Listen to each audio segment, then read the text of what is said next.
আসসালামু আলাইকুম দর্শক, আমন্ত্রণ জানাচ্ছি কুইক বিডি চ্যানেলে। দেশ ও প্রবাসীদের যেখান থেকে দেখছেন আমাদেরকে সবাইকে আন্তরিক শুভেচ্ছা এবং অভিনন্দন। সুপ্রিয় দর্শক মণ্ডলী, আজকে একটা কথা নিয়ে যে আলোচনা করতে চাচ্ছি, আমাদের বাংলাদেশের কৃতি সন্তান জনাব তারেক রহমান সাহেব, সিনিয়র লিডার বিএনপির, বর্তমান লন্ডনে আছেন। এই সিনিয়র নেতা যিনি তারেক রহমান সাহেব, ওনাকে নিয়ে বাংলাদেশের সমন্বয়ক দুই ব্যক্তি, হাসনাত আবদুল্লাহ ও সারাজিদ সাহেব, এই দুই ব্যক্তি যেসব সমালোচনা করেছেন, এটা আসলে আমরা মোটে কাম্য করি না। দেখুন, অতীতকে আমরা, বাংলাদেশ জাতি অতীতকে আমরা সহজে ভুলে যাই। দীর্ঘ 15 বছর যাবৎ যে আন্দোলন চালিয়ে যাচ্ছে যিনি, জনাব তারেক রহমান সাহেব, বিএনপির পক্ষ থেকে সারা দেশে দীর্ঘ 15 বছর আন্দোলন পরে যে এই বাংলাদেশে আন্দোলনের সফলতা আসছে, ছাত্র সমাজরা অল্প সময় আন্দোলন করছেন। আসল সত্যিকার কথা হচ্ছে যে বাংলাদেশে আগে প্রথমে যেই আওয়ামী লীগের ফ্যাসিস্ট সরকার, যার পতন হয়েছে, আন্দোলনে পতন হয়েছে, এই আন্দোলন দীর্ঘ 15 বছর যাবৎ আমরা বিএনপির পক্ষ থেকে তারেক রহমান সাহেব এমনও সময় ছোট্ট একটা বার্তা সোশ্যাল মিডিয়াতে দেওয়ার পরে লক্ষ লক্ষ লক্ষ চায়তো কোটি জনতা একসাথে সমবেত হয়ে আন্দোলনে ঝাঁপিয়ে পড়েছে। একজন সিনিয়র নেতার সম্বন্ধে কথা বলতে হলে কিছু মাপকাঠি দিয়ে কথা বলতে হবে।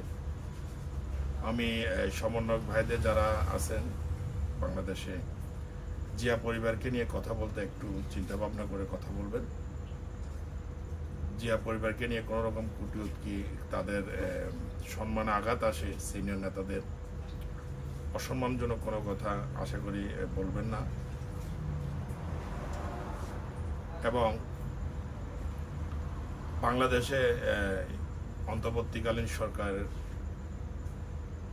জনাব ডক্টর মোহাম্মদ ইউনূস সাহেব, সরকার প্রধান,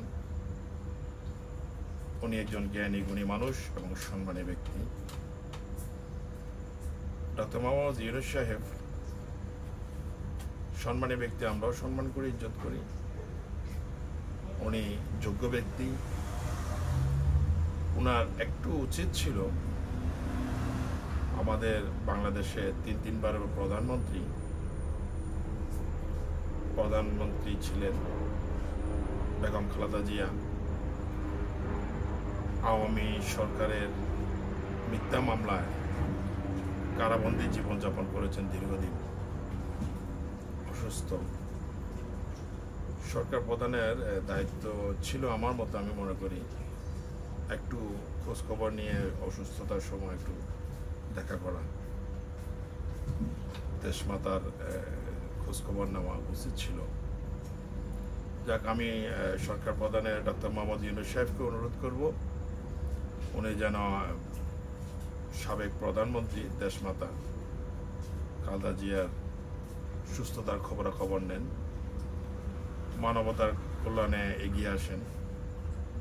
মানবতা এক জিনিস, রাজনীতি আরেক জিনিস।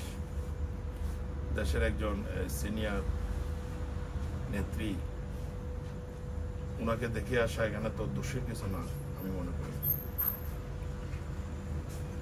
ধন্যবাদ। আজকে এই পর্যন্তই। আমি আবারও ছাত্র সমাজের সমন্বয়ক ভাইদেরকে বলবো, সিনিয়র নেতাদেরকে সম্মান এবং ইজ্জত করুন, সম্মান ইজ্জত রেখে কথা বলুন। এমন কিছু বলবেন না যাতে সিনিয়র নেতাদের অসম্মানী হয়। সিনিয়রদেরকে সম্মান ইজ্জত করলে আপনারও ইজ্জত বাড়বে। ধন্যবাদ। আজ এই পর্যন্ত। যারা আমাদের এই ছোট ভিডিও একটি দেখছেন, সবাইকে আন্তরিক শুভেচ্ছা এবং অভিনন্দন। আবারও আরেকটা ভিডিও নিয়ে আবারও দেখা হবে। সে পর্যন্ত ভালো থাকুন, সুস্থ থাকুন, আমাদের সাথে থাকুন। আসসালামু আলাইকুম ওয়া রাহমাতুল্লাহি ওয়া বারাকাতুহু।